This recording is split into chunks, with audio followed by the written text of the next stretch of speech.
À votre invité ce matin, Yanis Roder. Bonjour Yanis Roder. Bonjour.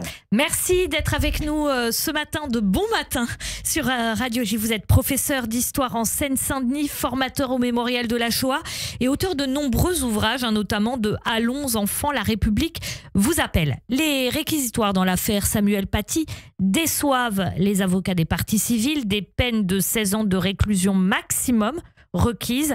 Michael Paty, la sœur de Samuel Paty, a dit hier que c'était un très mauvais message aussi adressé aux professeurs. C'est également ce que vous ressentez en tant que professeur d'histoire en Seine-Saint-Denis ?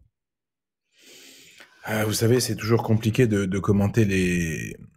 Alors, c'est pas des décisions de justice parce que les verdicts n'ont pas été rendus, mais effectivement, on peut se dire que, vu du terrain, on s'attendait à des réquisitoires des réquisitoires qui auraient été un peu plus sévères, en fait, un peu plus sévères, notamment envers ceux qui ont déclenché tout cela. Je pense évidemment à Sifrioui et à Chnina qui ont été à l'origine, au départ de cet enchaînement de cette rumeur contre Samuel Paty.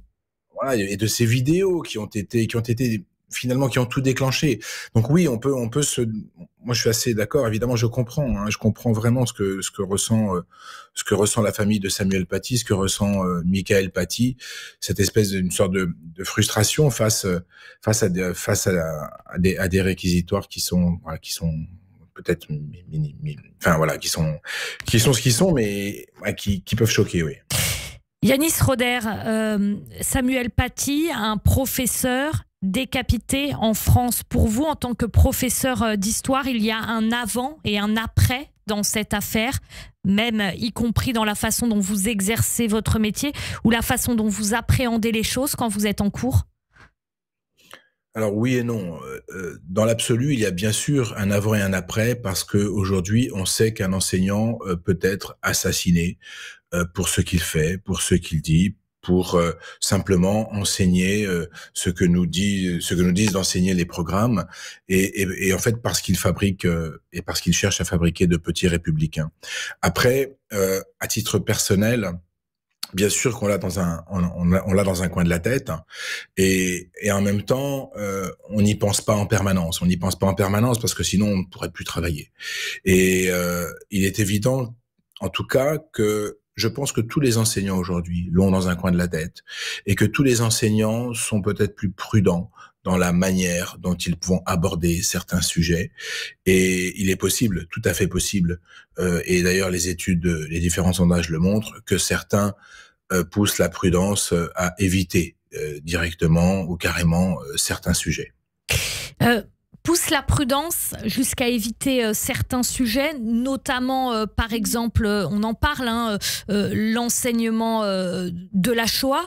Vous, comme vous êtes également formateur au Mémorial de la Shoah, quelles sont les principales difficultés que vous racontent les professeurs et les enseignants que vous recevez au Mémorial ? À quoi est-ce qu'ils sont confrontés ? En fait, aujourd'hui, je dirais que je vais le dire autrement. Jusqu'au 7 octobre 2023, l'enseignement de la Shoah était plutôt bien fait et plutôt et rencontrait bien sûr depuis 20 ans, on le sait, rencontrait des quelques oppositions, des remarques, mais les professeurs aujourd'hui ont appris à gérer cela. Et d'ailleurs, les différents sondages qui sont intéressants montrent que les contestations d'enseignement reculaient en histoire. Voilà, ils reculaient pas partout, mais en histoire et en enseignement moral et civique, ils reculaient. Ça veut dire que les enseignants sont de mieux en mieux formés à ces questions. Maintenant, depuis le 7 octobre 2023, il y a quelque chose de nouveau, évidemment, et les paradigmes changent, puisque vous savez très bien, comme moi, que il y a en France des activistes et des partis politiques, je pense notamment à LFI, qui ne cessent de répéter qu'il y aurait un génocide à Gaza, ad nauseam, qui ne cessent, quand bien même le droit international dit le contraire, il ne cesse de le répéter, de manière à ce que ça rentre dans les esprits, et ça rentre dans les esprits. Je veux dire, c'est un travail de sape qui rentre dans les esprits, Et même le journal Le Monde parle d'anéantissement, par exemple. Voilà, anéantissement en allemand, ça se dit Vernichtung. Vernichtung, c'est comme ça qu'on parlait de l'anéantissement des Juifs pendant la guerre. Donc, ça rentre dans les esprits. Et de fait, quand vous parlez de l'histoire de la Shoah et du génocide, aujourd'hui, systématiquement, revient le mot génocide pour Gaza. C'est-à-dire que les élèves me disent, oui, mais il y a Gaza. Alors, il y a des élèves qui peuvent poser la question de manière innocente, c'est-à-dire, mais est-ce qu'il y a génocide à Gaza, puisqu'ils voient tous passer cela, notamment sur les réseaux sociaux. Et puis, il y a ceux qui disent, ouais, mais non, on va pas parler de la Shoah, du génocide des Juifs, alors que eux-mêmes commettent aujourd'hui, font aujourd'hui la même chose. Et comment ça se gère, ça, concrètement? Vous, par exemple, Yanis Roder, vous y avez été confronté. Comment vous gérez ça? Il faut être très solide sur les bases scientifiques. C'est-à-dire, bon, oui, j'entends ce que tu dis. On a étudié le génocide des Arméniens. On est en train d'étudier le génocide des Juifs. On va revenir à la définition du 9 décembre 1948, qui repose sur l'intention. Est-ce qu'il y a intention des Israéliens d'assassiner systématiquement la population de Gaza? L'intention, comment on la vérifie? On la vérifie par les passages à l'acte. Est-ce que les Israéliens utilisent chaque possibilité, comme le faisaient les Ottomans, comme le faisaient les nazis, comme le faisaient les Hutus, les membres du Hutu Power, chaque occasion d'assassiner les populations qu'ils rencontrent? Absolument pas. Donc on voit bien qu'il n'y a pas génocide. Donc il faut être très solide sur ces bases et pour pouvoir répondre à ces questions, tout en le faisant de manière le plus apaisée possible. Yanis Roder, est-ce que des professeurs aujourd'hui ont peur? Alors, je ne pense pas qu'ils aient peur au quotidien, mais je pense que inconsciemment, il y a une peur qui s'est installée. Une peur, je dirais pas une peur qui vous empêche de faire votre métier, mais un petit quelque chose dans votre tête qui vous dit fais attention, voilà, ça peut s'emballer, ça peut être dangereux, ça peut, voilà.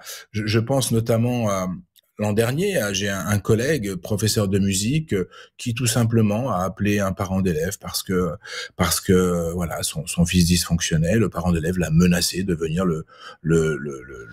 physiquement le massacrer devant l'établissement.